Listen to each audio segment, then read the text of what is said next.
It was a rainy day, and I had stepped into King's College Chapel, Cambridge University. In that historic building, a letter suddenly came to mind. The cloud of the most beautiful reign, the source of virtue and nobility, Elizabeth, the heir to the eternally blissful and glorious country of England.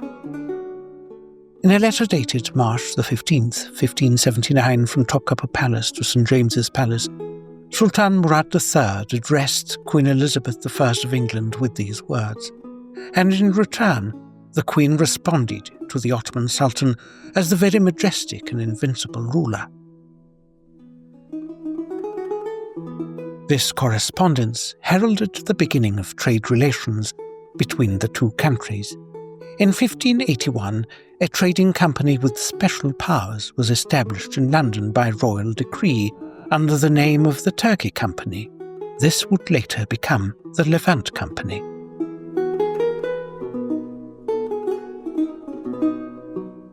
The gifts presented to the Sultan to further trade relations were a source of great curiosity among diplomatic missions, leading to intense competition among them for the most magnificent gifts. When Safiye Sultan's son Mehmed III ascended to the Ottoman throne in 1595, a very different gift was considered. In fact, as described in a document among the Queen's official documents, this was a magnificent and intriguing gift sent to the great nation of Turkey, one that would be much talked of and be very scandalous among other nations, especially the Germans.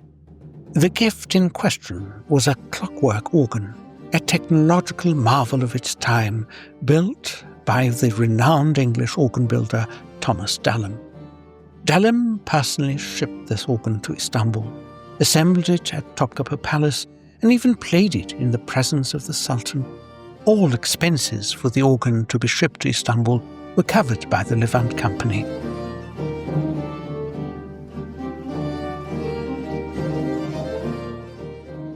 The Hector, a new 300-ton ship chartered by the Levant Company for the Eastern trade, crossed the English Channel and sailed south, passing through Portugal, the Spanish coast, Gibraltar, Algeria, Sicily and Zante before stopping in Iskenderun for the Damascus trade.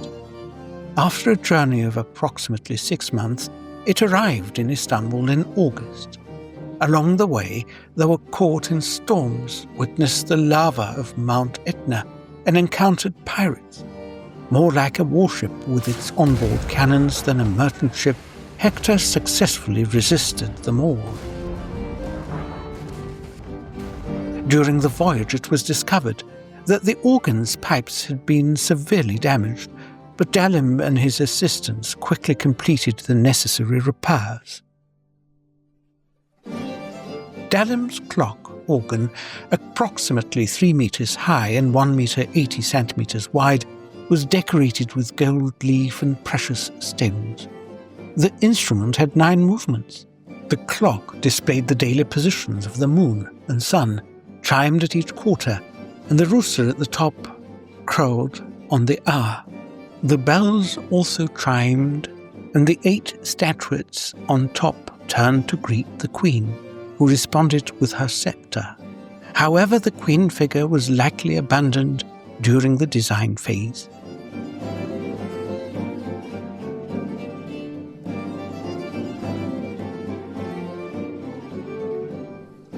On September the 25th, 1599, Dallam travelled to Topkapi Palace for a month to witness the final presentation of the organ he had built to Sultan Mehmed III. When the Sultan took his seat, the harmony began. First the clock chimed, then the 16-bell ensemble struck a melody over 4 notes. Then the 2 baby silver trumpets played on the instrument. Finally, a flock of birds atop the organ fluttered their wings and sang. The Sultan was delighted by what he had seen. He had it played again and listened. The movement of the keys made him curious. They told him that the organ could be played by touching it, if it desired. The Sultan asked if anyone would play. When Dallam entered, he saw the Sultan seated on a magnificent throne with his 400-strong escort. The Sultan was calmly gazing at his gift. Dallam, however, was apprehensive. He had been strictly warned never to turn his back to the Sultan, but he didn't know how else to play the organ. He was forced to turn his back to the Sultan and sit at the organ. The Sultan pushed me forward a little as he moved to see my hand, but I thought he had been drawing his sword to cut off my head. That moment would be remembered in his memoirs. On the contrary, Sultan Mehmed III, who was very impressed with his gift, summoned Dallam to Topkapi Palace several more times and even asked him to stay there.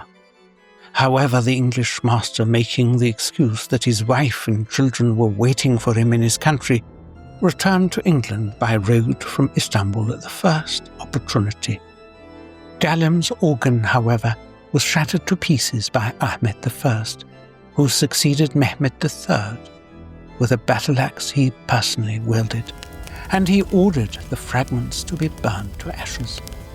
Only the outer casing, with its mechanism restored, remained of Dallam's artistry, the instrument which he built between 1605 and 1606 in the chapel of King's College, Cambridge, which today amazes those who see it with its Elizabethan organ craftsmanship. And on that rainy day, I gazed at that organ for a long time, remembering this precious story, forgotten in the pages of history.